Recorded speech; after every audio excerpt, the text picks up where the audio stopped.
안녕하십니까. 브레인 트레이너 자격과정을 진행하고 있는 김대영입니다. 오늘도 브레인 트레이너 두뇌 구조와 기능 6번째 시간을 함께 하도록 하겠습니다.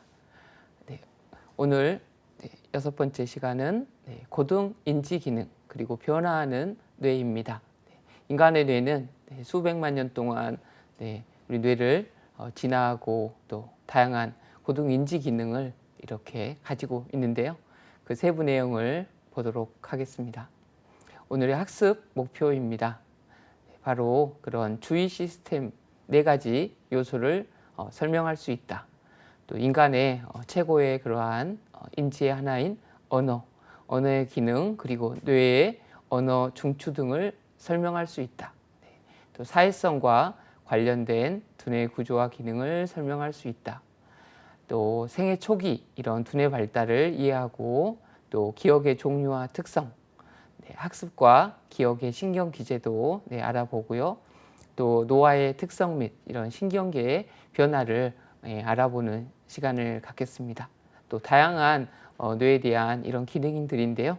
저희가 많은 것들을 뇌에 대해서 배웠는데 이런 걸 애우기보다는 관심을 가지고 이런 100세 건강을 위해서 나의 뇌의 이런 중요성들을 인식하고 관심을 가지시면 좋을 것 같습니다. 첫 번째 바로 의식과 주의라는 그런 내용인데요. 이 의식이라는 것, 이 뇌과학자들이 다 모여가지고 우리가 풀지 못한 문제들이 무엇일까 이렇게 조사를 했는데요. 한 50가지 정도를 정리를 했습니다. 첫 번째가 도대체 우주는 끝이 있는가? 우주에 대한 궁금증이 첫 번째였고요. 두 번째가 바로 의식이었습니다.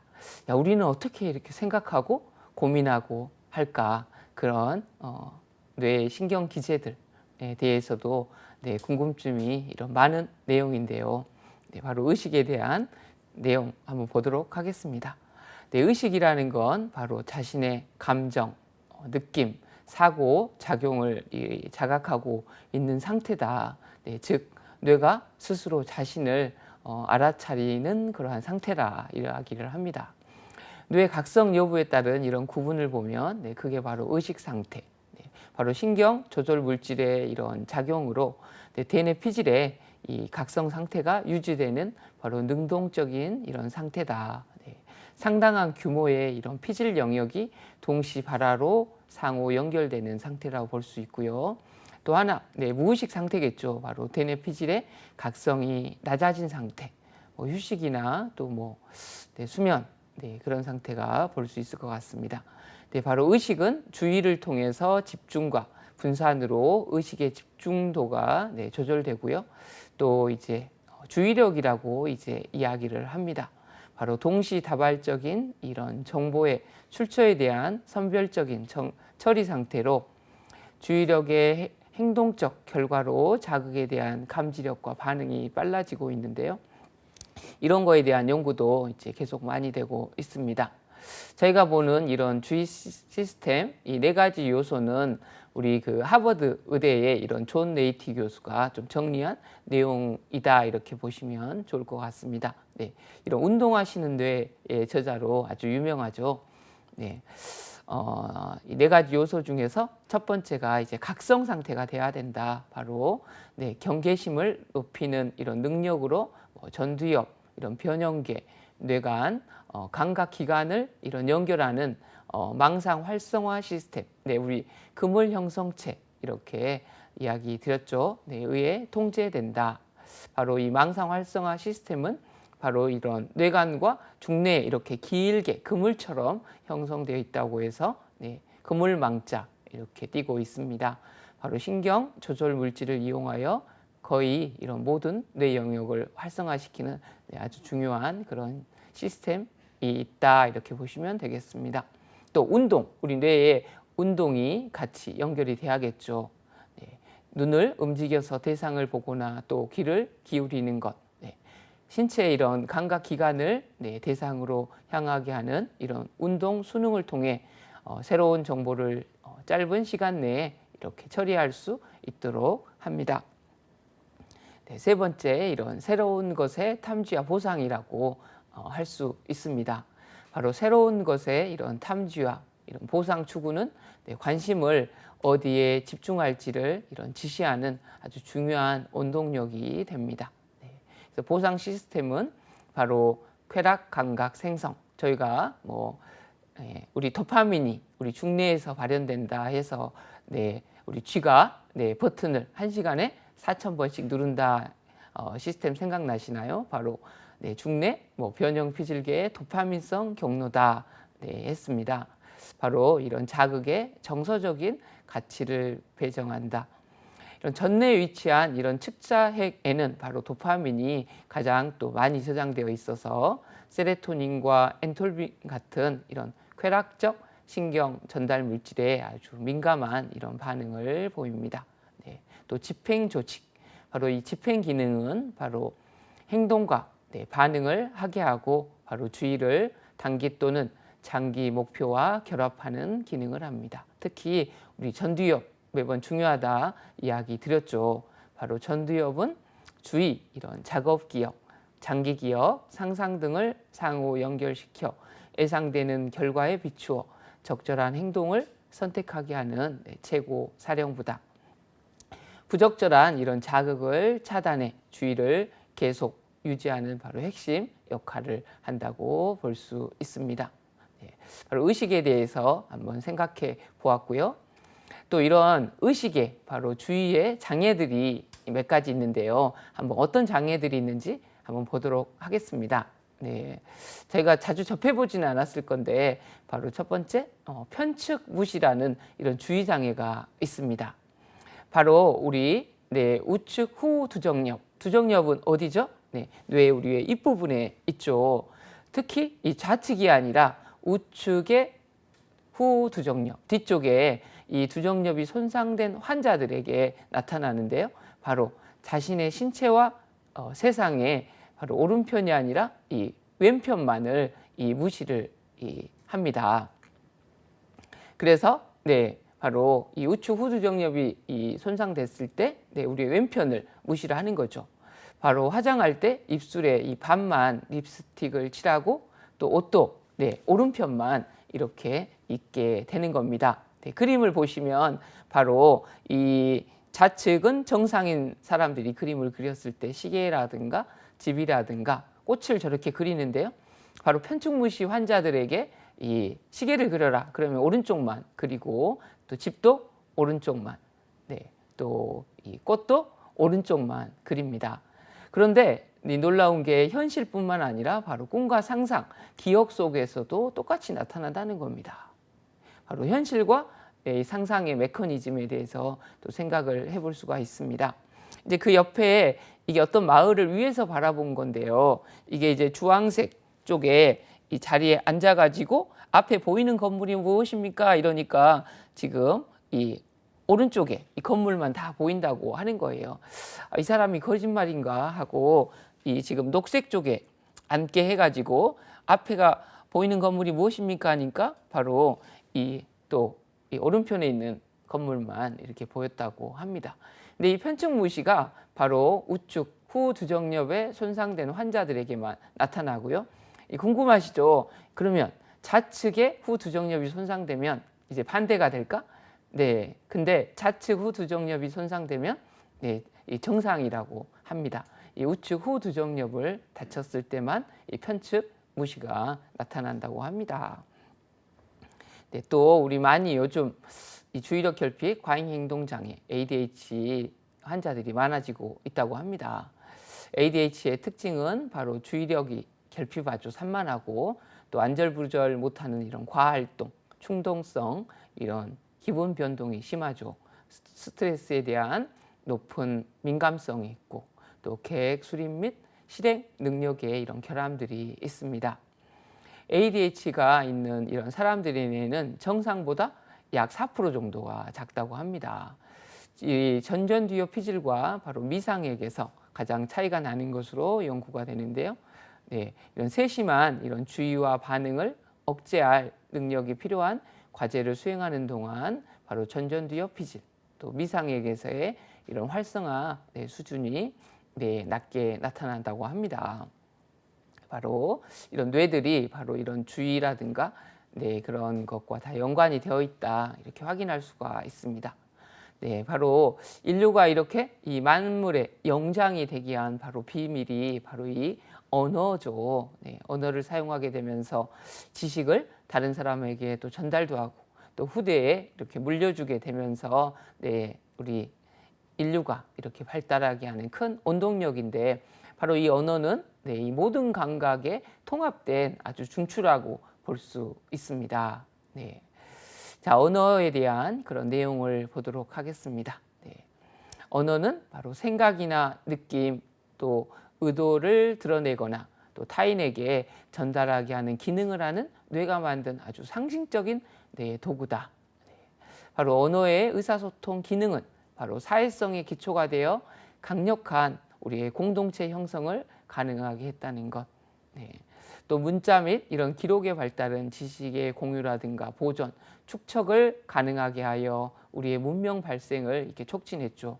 언어는 인간의 이런 사고를 향상시켜 정교하게 만들고 추상적인 또 사고도 만들게 했다는 것. 네, 언어는 바로 반응을 지연하는 기제로 진화했습니다.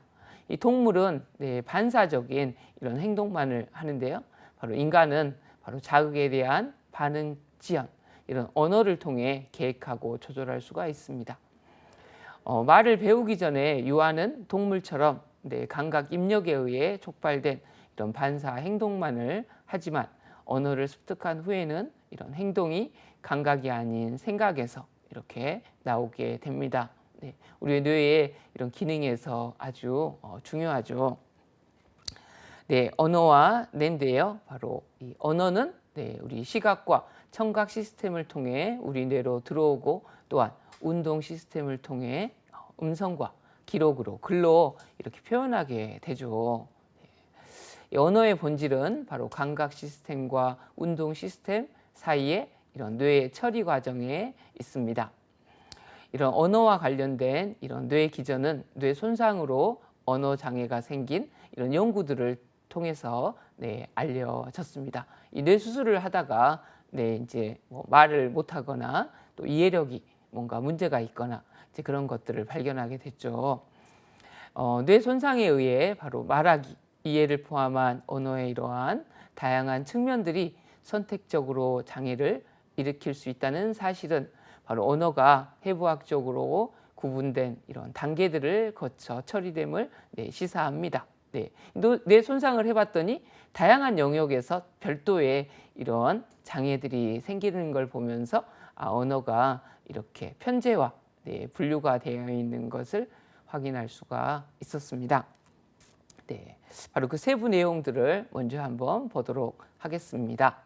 네, 바로 언어는 이제 크게 바로 대뇌 피질의 네, 브로카 영역과 베르니케 영역을 중심으로 생성된다. 네, 우리 대뇌 피질 쪽에 바로 이러한 언어의 영역이 있었습니다. 네, 바로 이런 우리의 뇌 구조와 기능을 공부할 때 바로 이런 용어들, 이 새로운 용어들이 네, 먼저 조금 어려우신 부분들이 있을 겁니다. 네, 특히나 이런 것들을 이제 발견한 사람의 이름을 따가지고 예, 그런 영역을 지칭을 했습니다.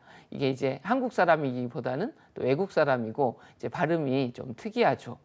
네, 처음에 이제 브로카 영역이다 해서 네, 우리 그 프랑스의 외과 의사가 이 뇌 수술을 하다가 보니까 이 말을 잘 못하는 겁니다. 네, 바로 이 브로카 영역, 바로 그 외과 의사의 이름을 따서 브로카 영역이다 이렇게 지칭을 했습니다. 우리 이 전두엽인데요. 특히 네, 이 하전두엽 또 하전두엽 쪽에서 우리의 이 언어 중추는 네, 주로 이 좌측에 다 존재를 하고 있습니다. 그래서 좌측의 하전두엽 이 바깥쪽에 위치하고 있다.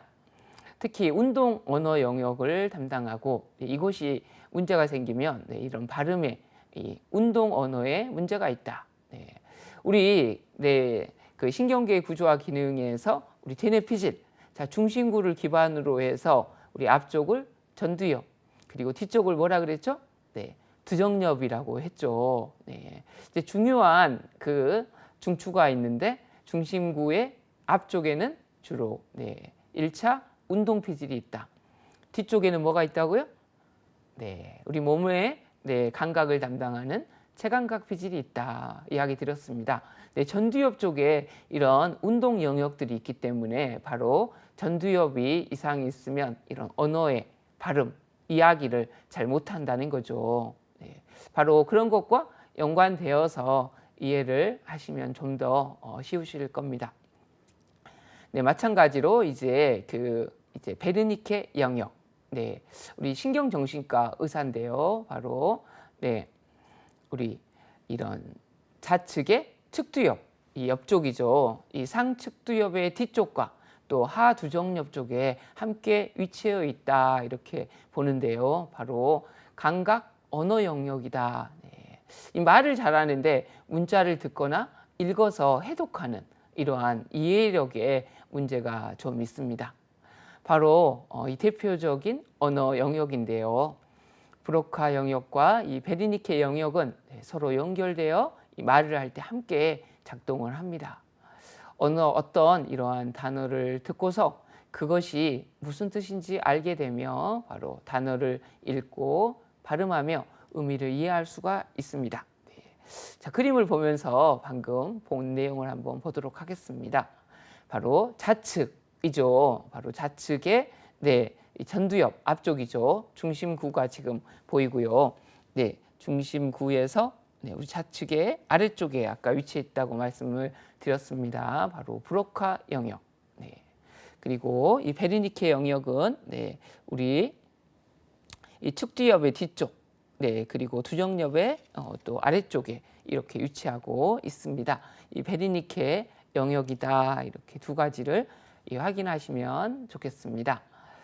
바로 이러한 언어 관련한 여러 형태의 실어증이 있는데요. 바로 이건 통해서 언어와 이런 뇌 사이의 상호 관계 이런 연구 방법을 하게 됐죠. 바로 언어 기능 장애와 바로 특정 부위에 이런 손상을 연결하는 겁니다. 이런 여러 형태의 이런 실어증은 언어가 뇌의 이런 다른 부위에서 여러 단계를 거쳐 처리된다는 것을 의미합니다. 네, 먼저 간단하게 이런 여러 형태의 실어증의 특징을 한번 보겠습니다. 바로 브로카는 이런 전두엽의 운동 연합 피질이 손상되는데요. 자, 이해도는 좋은데 이 말하기에서 눌변, 그리고 말을 잘 못하는 거죠. 실문법적이다 이렇게 보고요. 이 베르니케 영역은 또 두정엽의 후부가. 근데 이해도가 문제가 생긴다 이야기 드렸죠. 낮다. 말은 유창하게 하고 문법적인데 그게 무의미하다 이렇게 볼 수가 있습니다. 전도성 실어증은 이런 통합 신경 다발의 손상, 이해도는 좋고요. 유창, 문법적이고 반복적인 장애, 이 단어의 반복을 하는데 문제가 생긴다 이렇게 봅니다. 이 광범위 실어증은 이런 축두엽과 두정엽 일부의 손상, 이해도가 낮고 말을 거의 안 하게 됩니다. 바로 브로카 실어증은 말을 듣거나 읽을 수는 있는데 이 말하는데 어려움이 있다. 그래서 운동 또는 눌변 실어증이다 이야기를 합니다. 단어를 찾는데 바로 어려운 증세가 생겨가지고 이 단어 실어증이라고도 이야기를 합니다. 이 베르니케 실어증 바로 말은 유창하게 하는데 내용이 이치에 맞지 않고 횡설수설한다. 언어 이런 이해에 문제가 있다고 합니다. 그래서 실제로 그 의사 선생님이 환자를 이렇게 면담을 하니까 이 베르니케 실어증 환자가 뭐 나는 누웠는데 밥을 저기 갔다가 뭐 안에 이런 말은 막 계속 하는데 이런 내용이 이치에 맞지 않는 횡설수설을 이렇게 한다고 이렇게 나타났습니다. 이 전도성 실어증, 브로카 영역과 베르니케 영역을 바로 연결하는 축삭 타발인 이런 통합 신경 다발 부위의 손상으로 나타난다. 단어를 반복하는 데 어려움이 있다. 또 소화를 하는 사람이 바로 이 좌우 방구가 손상이 되면 바로 말을 하는 사람의 실어증과 유사하다고 합니다. 신기하죠. 바로 이 소화를 하는 사람이 이 손동작은 자연스럽게 하는데요. 바로 언어를 소화로 하려고 하면 그게 장애가 생긴다고 합니다. 바로 이제 이러한 100세 시대 때 저희들이 뇌를 건강하게 관리해야 되는데 내가 말에 대해서 뭔가 운동 장애가 있거나 그런 문제가 있었을 때 바로 이제 이러한 실어증하고 관련이 있구나. 그래서 그런 부위를 개선해야 되겠구나. 이렇게 알 수 있을 겁니다. 바로 이제 또 언어와 더불어서 우리 고등 인지 기능에 아주 중요한 사회성. 우리 사람은 바로 이 사회적인 동물이죠. 인류 역사에서 바로 이 집단의 이런 결속은 생존에 아주 매우 중요한 이러한 요소였죠.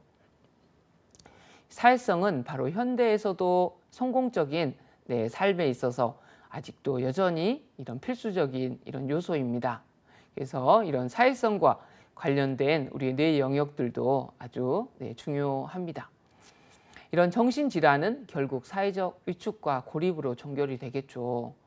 그래서 이 사회적 지능은 어떤 건가? 바로 타인의 입장을 이해하고 공감하는 능력, 또한 효율적인 방식으로 이런 욕구를 의사소통하는 능력, 주의, 지각, 정서, 이런 동기, 기억, 운동, 언어 등의 많은 인지 능력이 관여합니다.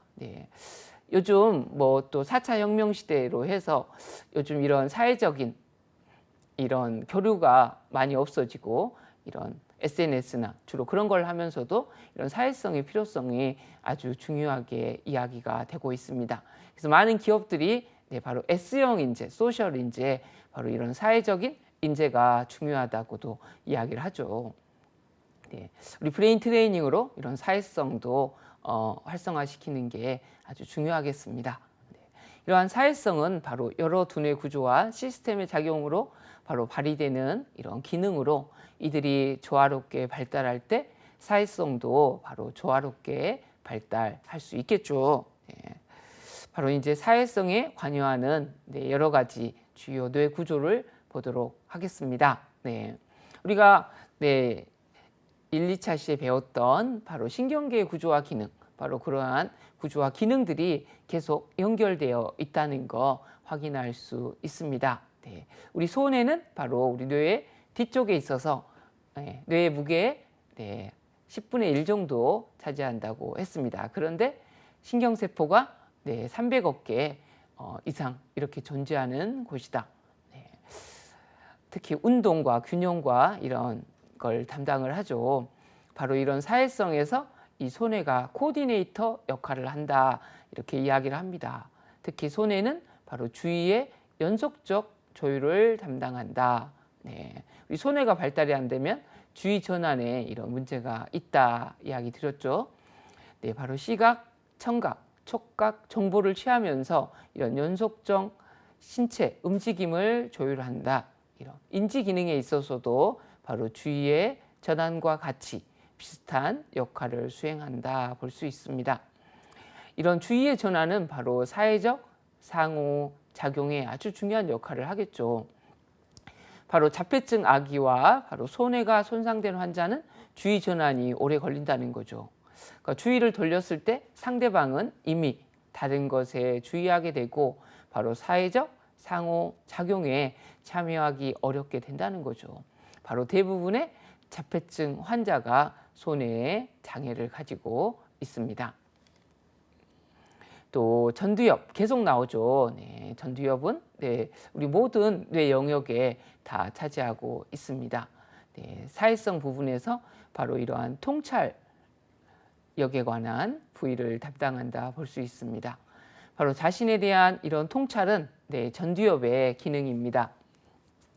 내가 어떤 사람인지 또 어떤 장단점과 특징이 있는지 나의 현재 상황이 어떤지 등을 파악해야 행동을 변경할 수 있죠. 이러한 변경은 사회적 상호작용에 매우 중요하다. 바로 이런 이 전두엽을 적절하게 잘 활성화하는 것 아주 중요합니다. 계속해서 우리 두뇌 훈련 브레인 트레이너 과정을 공부하면서 이 전두엽에 대해서 계속 이야기 드리겠습니다. 이 자폐아들은 바로 자신의 이런 장애나 입장을 인식하고 있지 못한 경우가 많습니다. 바로 사회적으로 수용되는 방식으로 자신의 부적절한 행동을 전환하는 데 어려움을 겪는 거죠. 자폐아는 이런 충동적이고 자기 중심적이고 타인의 욕구와 갈망에 무관심합니다. 이런 반사회적 성격 장애, 바로 ADHD도 이러한 성향이 나타나는 거죠. 이제 전두엽 편도체 계속 중요하게 이야기 드렸습니다. 바로 이제 여러 번 반복됐죠. 편도체, 바로 우리 복숭아 씨앗처럼 뇌 두 개가 있다. 공포나 논란 같은 정서에 연결이 되는데, 바로 이 편도체와 이 전두엽의 회로가 연결되는 것 아주 중요하다. 가치와 동기를 부여하는데 바로 현대인의 이런 뭔가 엔터테인먼트 문화들, 이런 산업들이 이 전두엽과 편도체의 연결을 끊는다. 그럴 때 이런 다른 사람을 공감하고 이해하는 부분들이 아주 부족하게 됩니다. 이 브레인 트레이너가 꼭 중요한 그러한 우리 사회적 기능이라고 이야기할 수 있겠습니다. 열심히 공부하셔서 멋진 브레인 트레이너로 활동하시길 응원드립니다. 바로 올바른 결정을 하는데 바로 이 정서가 큰 영향을 미치는데요. 바로 특정 이런 선택지에 이런 정서적 가치가 부여되어야 이를 선택할 동기가 부여되어 목적 지향적인 결정과 행동이 가능합니다. 정서는 바로 행동을 이끄는 나침반 역할을 한다. 우리 정서도 여러 가지로 배웠죠. 바로 과도한 불안, 공포, 이런 분노 반응이 일어날 때 이 전두엽의 개입이 있어야 이런 사회적 상호작용이 가능하다. 이 전두엽에서 복내 측 아래 배복자 그리고 안쪽에 이 내측의 영역에 이 손상이 생기면 바로 정상임에도 바로 종종 황당한 사회적 결정을 내리게 됩니다. 바로 전두엽 이런 복내 측을 일부 제거했던 이런 유능한 사학과 이 엘리엇이라는 이런 사학과가 있는데요. 바로 이 복내 측을 제거를 했더니 우선순위를 결정하기 힘들어했고 자신의 결정이 이런 사업 실패로 이끌지 모른다는 것은 신경 쓰지 않는 듯 행동을 했습니다. 아주 이런 간단한 순서들을 제대로 결정을 못했습니다. 결국 실직하고 사업에 실패했습니다. 이러한 일련의 이런 행동은 바로 정서의 부재와 관련이 있었습니다. 바로 편도체, 바로 사회적인 공포. 우리 오래 지난 동안 이 편도체가 바로 도전할 거냐, 도망갈 거냐, 이런 싸울 거냐, 회피할 거냐, 그 반응의 핵심 기제다 이야기 드렸죠. 그래서 바로 이 편도체가 이 오랫동안 진화하지 않는 이런 뇌였습니다. 그래서 이런 두뇌 훈련을 통해서 바로 우리의 전두엽을 활성화시켜서 바로 이 편도체 이런 공포나 놀람, 그래서 누가 화를 내거나 아주 사소한 문제가 있었을 때 우리의 바로 편도체가 먼저 작용을 해서 우리의 생존 작용, 보호 작용을 하는 거예요. 그럴 때 우리의 전두엽이 활성화된 사람은 이게 지금 그런 내용이 아니구나 이해를 하게 된다는 거죠. 바로 이 편도체는 모호한 이러한 사회적 불안에 더 잘 반응하는데 바로 불안, 놀라움, 공포, 분노 등의 감정을 처리하는데 이들이 명확할 때보다 모호할 때 더 빠른 반응을 보인다. 정서에서도 한번 배웠습니다. 바로 모호한 정서를 빨리 알아차리고 대처하는 기술은 사회적 관계의 정립에 필수적이다. 이 편도체 손상 시 지능은 정상인데 바로 기본 정서의 이 판단도 정상이지만 바로 두려움과 같은 모호한 정서를 잘 알아차리지 못합니다. 축두엽에 이런 방추회라는 게 있는데요. 아래쪽에 지금 우리 뇌의 그런 구조입니다. 바로 얼굴 인지에 문제가 있습니다. 안면 실인증이라고 해서요. 얼굴이 누구인지 알아보지 못하는 병이라고 합니다. 바로 방추회의 손상과 관련이 있다. 얼굴의 특징, 이런 성별 등은 알지만 그 얼굴이 누구의 얼굴인지는 알아보지 못하며 목소리나 제스처, 이런 상황 등으로 파악을 합니다. 특히 이 방추의 손상의 이런 장애, 카그라스 증후군이다 해서요. 바로 부모나 배우자 등 이런 친숙한 사람들의 얼굴은 알아보지만 이 사람이 진짜가 아니라 가짜라고 주장을 합니다. 이 사람은 내 아버지가 아니야, 뭐 어머니가 아니야 합니다. 그러니까 왜 그러냐고 하니까 뭐 어머니의 이러한 정서가 따뜻함이 느껴지지 않아서 이 가짜다 이렇게 이야기를 한다고 합니다. 우리 뇌에 이런 다양한 것들 볼 수 있습니다. 우리 대상에 우리의 이 띠처럼 둘러싸여 있다 이렇게 띠랑이라고도 했죠. 바로 고통의 감정이입, 공감, 특히 공감에 대한 부분에 아주 중요한 영역입니다.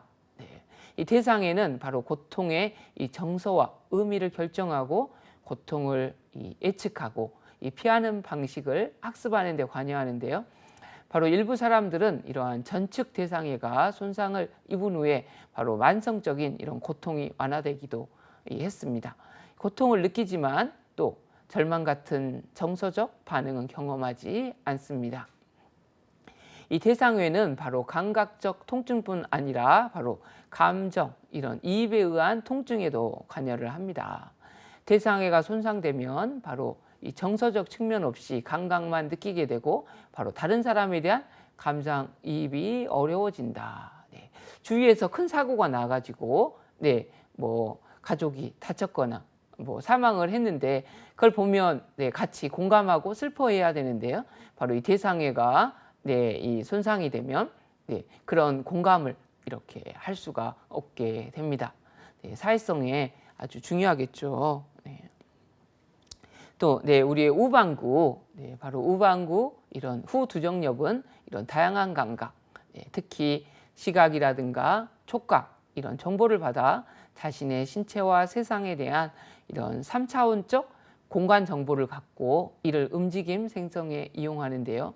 바로 우방구의 이런 손상은 바로 사회적 난독증을 야기한다. 비언어적이고 사회적 단서를 잘 읽지 못하고 사회적 관계에서 이 만성적 어려움을 겪습니다. 자, 우방구가 손상되면 이런 문자적 이런 내용은 잘 이해하지만 이런 은유나 농담 이런 등을 파악하지 못하고 제스처, 얼굴 표정, 어조 같은 이런 비언어적 의사소통 단어를 놓치게 됩니다.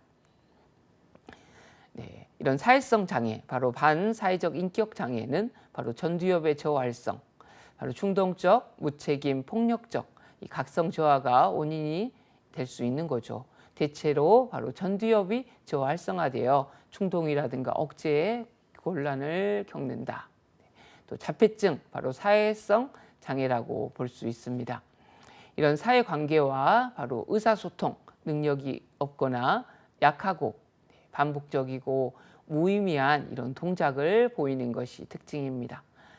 지능이 떨어지고 독특하고 근데 고유한 재능을 바로 가지는 경우가 많습니다. 바로 자폐증은 또 유전될 가능성이 크고요. 출생 전에 이런 탈리노마이드 복용이나 모기의 이런 풍진 감염 등의 태아 발달 과정을 방해하는 사건에 의해 생길 수도 있습니다. 뇌의 크기는 바로 출생 시의 정상이지만 2, 4세에 이르면 정상인보다 커집니다. 뇌의 이런 상위 영역 간의 옹골이 이런 소통에도 결함을 보입니다.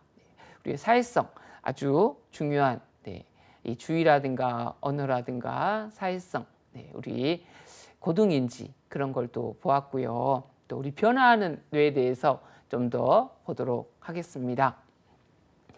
바로 뉴런의 이런 성장과 발달인데요. 이런 뉴런의 발달은 증식, 이동, 분화, 이런 시냅스 생성으로 구분이 됩니다. 이런 증식인데요. 바로 새로운 세포들이 생성되는 겁니다. 대부분의 이런 심피질 뉴런들이 바로 임신 5주에서 5개월 사이에 생성이 되는데요. 분당 막 25만 개의 이런 우리의 세포들이 생성이 됩니다. 대부분 이런 출생 이전에 완료되는데요. 성체 이런 뇌실 구역이 어느 정도의 이런 뉴런 생성의 능력을 유지하고 있어서 성인이 되어도 새로운 뉴런 생성이 가능하나 중추신경계에서 일어난 손상을 회복할 수준은 아닙니다. 또 이동인데요. 바로 발달 초기 이런 단계에서는 이 뇌실의 벽을 이루고 있는 세포들이 분열하고요. 어떤 세포들은 원래 있던 자리에 남아서 분열과 재분열을 계속합니다. 다른 세포들은 온신 뉴런과 교세포가 되어 뇌 안에서 이런 최종 목적지가 될 곳으로 이동합니다. 다음 이제 분화죠. 바로 신경 이런 모세포들이 신경계 내에서 자신들의 적합한 자리를 찾아 이동한 후에는 이들이 뉴런으로 분화되면서 궁극적으로 축삭과 수상돌기들이 될 신경 돌기들이 이렇게 뻗어 나갑니다. 우리 수초화 배웠죠. 우리 정보 전달에 아주 중요한 역할을 한다. 바로 척추동물의 바로 뉴런에서 축삭이 형성된 후 교세포들이 신경 전달 이런 속도를 높이는 이런 절연성 지방 표피를 생성함에 따라 이런 수초화가 되는 축삭들이 많다. 인간의 경우 이런 수초는 척수에서 제일 먼저 형성되고 그 다음으로 후뇌, 중뇌, 전뇌에서 형성된다. 뉴런의 이런 증식이나 이동과 달리 점진적으로 오랫동안 평생 진행된다는 것. 이 시냅스 생성은 평생 동안 지속된다는 거 확인할 수 있습니다. 이런 시냅스에 바로 세포의 제거가 있는데요. 바로 신경계에서는 필요한 것보다 훨씬 많은 뉴런들이 처음에 만들어지고 그 중에서 적절한 연결을 확립하지 못한 뉴런들은 제거가 됩니다. 그러니까 우리 뇌가 적게 만들면서 조금씩 늘어나는 게 아니라 훨씬 많은 뉴런을 만들었다가 필요하지 않는 것은 이렇게 제거를 합니다. 바로 나중까지 이런 살아남을 시냅스보다 더 많은 시냅스가 형성되어서 그중 덜 활동적인 것들은 폐기된다는 것. 출생 이전부터 바로 청소년기까지 이르기까지 이들 신경 연결을 바로 정렬하는 아주 이렇게 순도가 높게 만드는 발달 과정을 따릅니다. 새롭게 만들어진 이런 뉴런과 시냅스 숫자의 대규모 감소가 일어납니다. 바로 올바른 이런 뇌 기능의 발달은 이런 세포와 이런 시냅스의 바로 발생과 제거 사이에 아주 섬세한 균형을 필요로 합니다. 우리 뇌는 아주 수백만 년 동안 최고의 이러한 구조와 기능을 관리하기 위해서 아주 정밀한 그러한 컴퓨터의 아버지라고 저희가 공부하면서 더 잘 확인할 수 있을 겁니다. 바로 이러한 경로 형성 과정에서 상당 부분 뉴런들이 바로 이 세포 애정사라고 알려진 현상에 의해서 제거가 됩니다. 축삭들이 바로 목적지에 이르러 이런 시냅스 형성이 시작된 후 시냅스 전 축삭과 세포들이 점진적으로 감소하게 됩니다. 바로 발생 과정 중에 이런 세포 사멸을 바로 애정된 것으로 표현하는 것은 바로 유전적인 이런 정보에 의하여 스스로 파괴한다는 사실을 반영합니다. 신경 영양 인자라고 불리는 이런 펩타이드는 이러한 유전적 프로그램을 차단함으로써 뉴런을 생존하게 합니다. 바로 이 경험이 이제 중요하죠. 이 풍요로운 이런 환경은 다양한 이런 종들에게서 축삭과 수상돌기의 발화를 촉진합니다. 많은 학문적 교육을 받은 이런 사람들이 정식 교육을 덜 받은 사람들보다 더 길고 넓게 분포된 수상돌기를 지니고 있습니다. 평생 교육의 중요성을 볼 수가 있습니다. 경험의 이러한 차이는 특정 감각 체계에 할당하는 뇌의 양을 증가시키거나 감소시킬 수 있습니다. 뇌는 이런 경험의 반응으로 자기 스스로를 한계 내에서 재설계할 수 있는 능력을 지나하여 왔습니다. 뇌의 이러한 해부학적 구조의 가소성 덕분에 개개인의 활동에 적합하도록 맞춤 설계를 하는 것이 가능해졌습니다. 이제 변화하는 뇌에서 우리가 학습을 통해서 우리가 할 수 있죠. 그리고 중요한 영역인 기억을 함께 보도록 하겠습니다. 학습은 새로운 정보나 지식을 획득하는 거죠. 기억은 바로 학습된 이런 정보를 보유하는 겁니다. 학습과 기억은 바로 두뇌가 평생에 걸쳐 외부 환경에 적응해가는 이러한 과정입니다. 학습과 기억은 바로 신경세포 수상돌기의 성장과 관련이 있는데요. 뇌의 전기 활동상의 이 변화로 2차 전달 물질 그리고 기존 시냅스의 단백질 등의 변형으로 이루어집니다. 기억의 이런 물리적인 실체는 이런 신경세포의 이런 시냅스, 특히 심피질, 내측두엽, 편도체, 이런 소뇌, 척수 등에서 이 신경세포들이 시냅스로 연결되어 기억이 형성이 됩니다. 기억은 크게 서술적 기억과 비서술적 기억으로 나눠집니다. 서술할 수 있느냐 없느냐로 나눠집니다. 이제 보통은 바로 이 서술적 기억, 일상생활에서 저희가 기억이라고 말하는 부분으로 이 사실과 사건들에 대한 기억이다. 바로 의식적으로 특정 사건을 회상함으로써 바로 저장된 정보를 불러올 수 있습니다. 이런 의식적인 노력이 필요하기 때문에 바로 외연 기억, 겉으로 드러난 기억이라 불립니다. 기억이 쉽게 형성되고 또한 쉽게 잊혀지기도 합니다. 이 비서술적 기억에는요, 이제 서술할 수 없는 거죠. 이제 첫 번째가 이제 절차 기억이 대표적입니다. 저희가 자전거를 타거나 그런 걸 이야기하기가 어렵죠. 어떻게 자전거 타는지. 바로 그런 거를 절차 기억이라고 하고요. 또 우리 정서의 놀람이나 공포 그런 게 바로 편도에 저장이 되죠. 바로 이 편도가 관장하는 학습과 공포 그런 것들도 있고요. 의식적인 회상 없이도 바로 자연스럽게 바로 몸과 감정에 스며듭니다.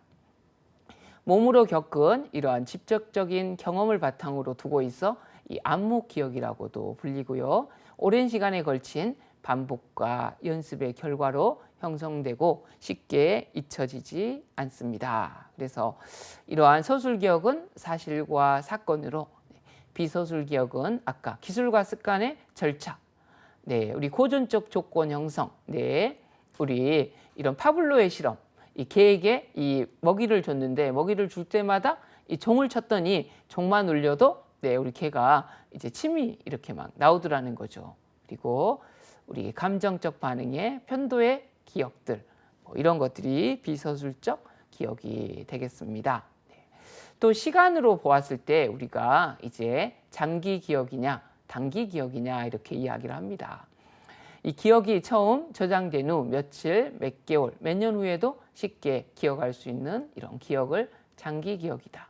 단기 기억은 쉽게 잊혀지는 기억이다.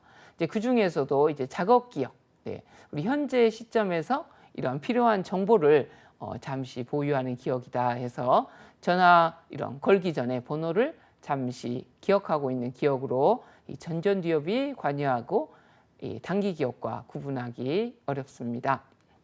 요리 레시피를 외웠다가 바로 이제 그때 요리하고 이제 또 잊어버리죠. 이 일상생활에 이제 중요한 기억이라고 할 수 있습니다. 이런 학습과 기억과 관련된 이 신경 기제인데요. 바로 임상 사례로 이제 HM 환자가 아주 유명합니다. 바로 이 10살 때부터 경미한 간질이 있어가지고요. 나이가 들면서 경련, 이런 혀 깨물기, 의식 불명 등이 이 심각한 발작으로 발전을 했습니다. 그래서 한 27세 때 바로 이 내측두엽을 제거를 했죠. 그랬는데 이 지각이나 성격, 지능은 영향을 안 받았는데요. 바로 이 새로운 서술 기억을 형성하는 거에 어려움이 발생했습니다. 수술 전에 이런 장기 기억, 작업 기억은 바로 정상이었죠. 바로 해마가 바로 서술 기억 공고화 과정에 중요한 역할을 하는 것으로 알려주게 했습니다. 이 기억에 대한 흔적 찾기 이런 이 연구들이 많은데요.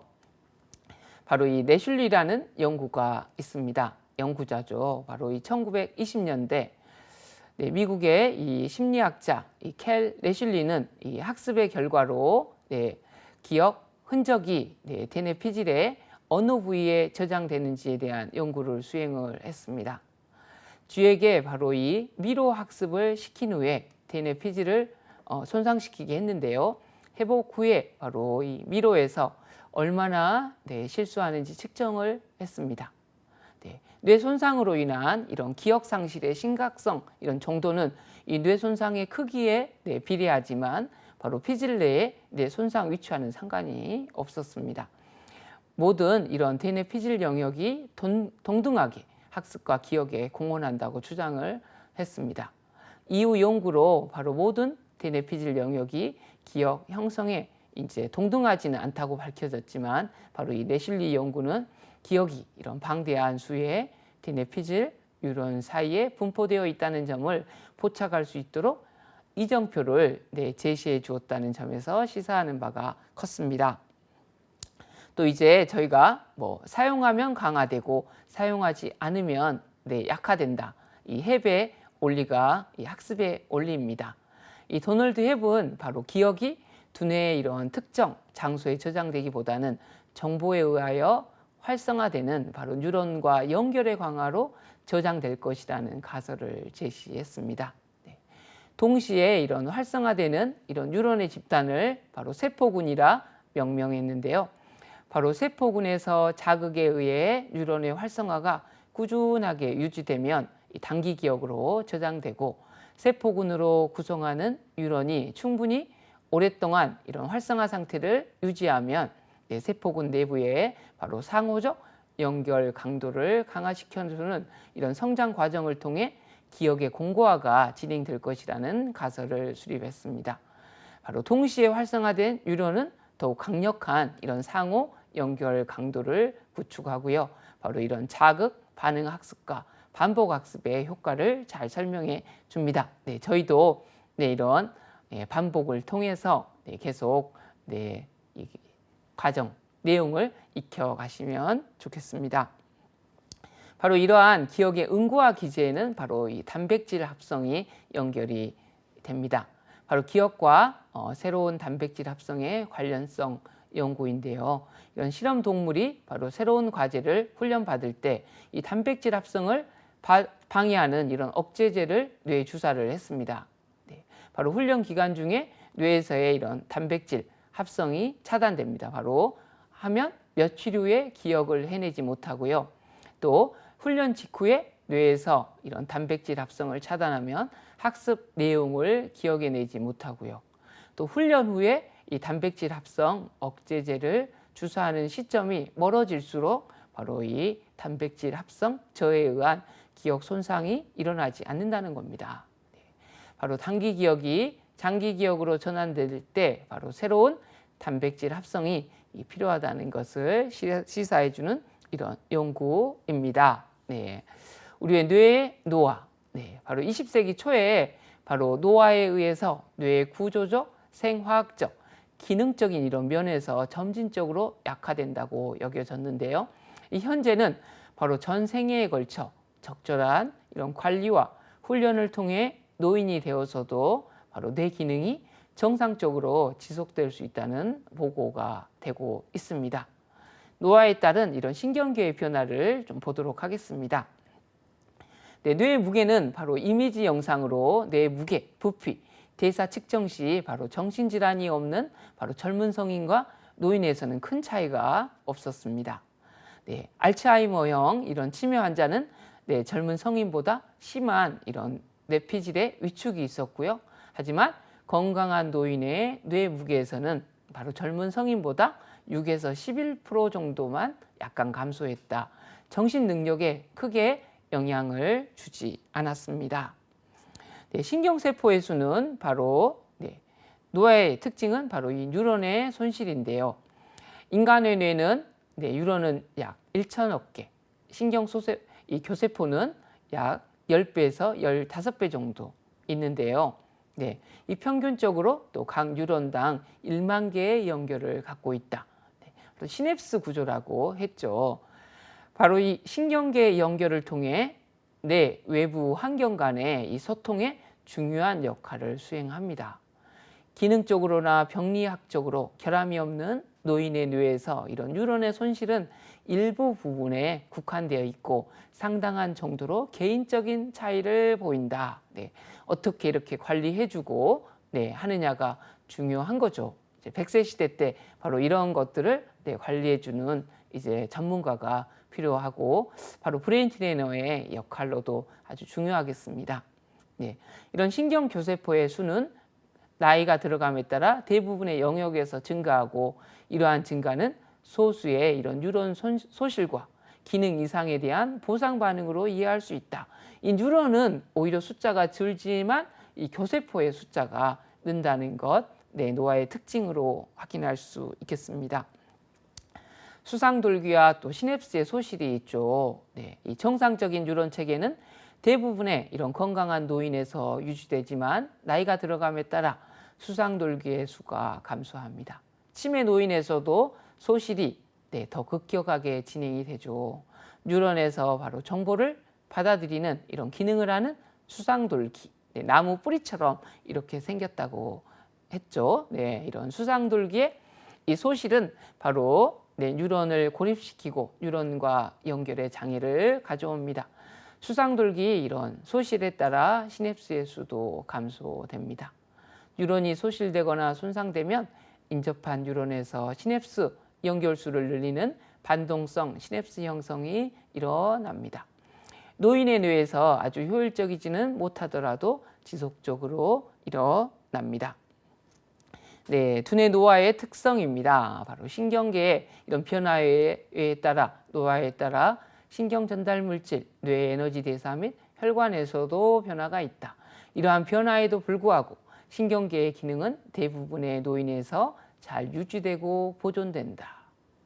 뇌가 노화의 됨에 따라 이런 가소성은 점차 효율이 떨어지나 온전히 소실되지는 않습니다. 성인 및 바로 노인의 뇌에서 새로운 세포가 증식이 가능하다는 겁니다.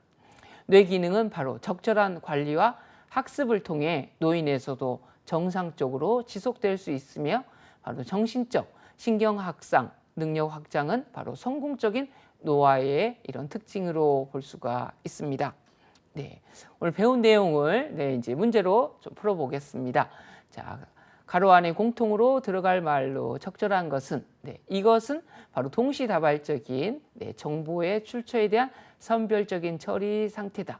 자, 이거의 행동적 결과로 자극에 대한 감지력과 반응이 빨라진다 했죠. 바로 주의력에 대한 내용이었습니다. 자, 다음 중 아래에서 설명하는 것으로 가장 적절한 것은 뭘까요? 사회성의 기초가 되어 강력한 공동체 형성을 가능하게 했다. 반응을 지연하는 기제로 진화하였고 복잡하고 해부학적 구분된 이런 단계들을 거쳐 처리된다. 바로 강력한 공동체 형성을 가능하게 한 것 언어였습니다.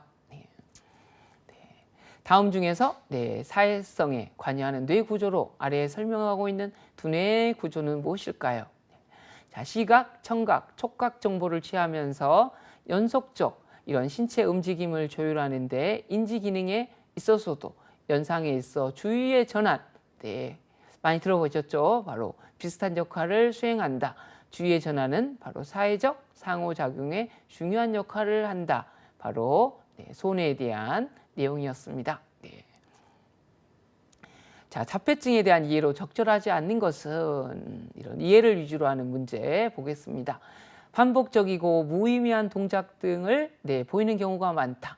대체로 지능이 떨어지나 고유한 재능을 보이는 경우도 많다. 유전될 가능성은 많지 않다.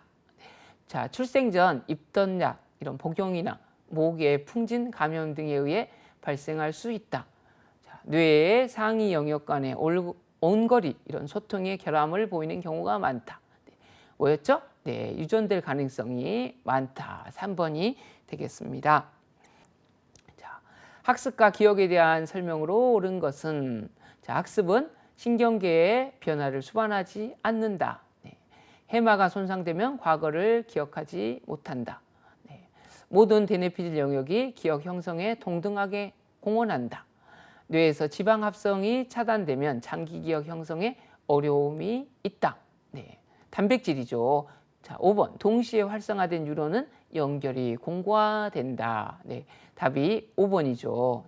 해마는 그 전의 기억은 기억하는데 그 이후로 기억을 못한다고 했습니다.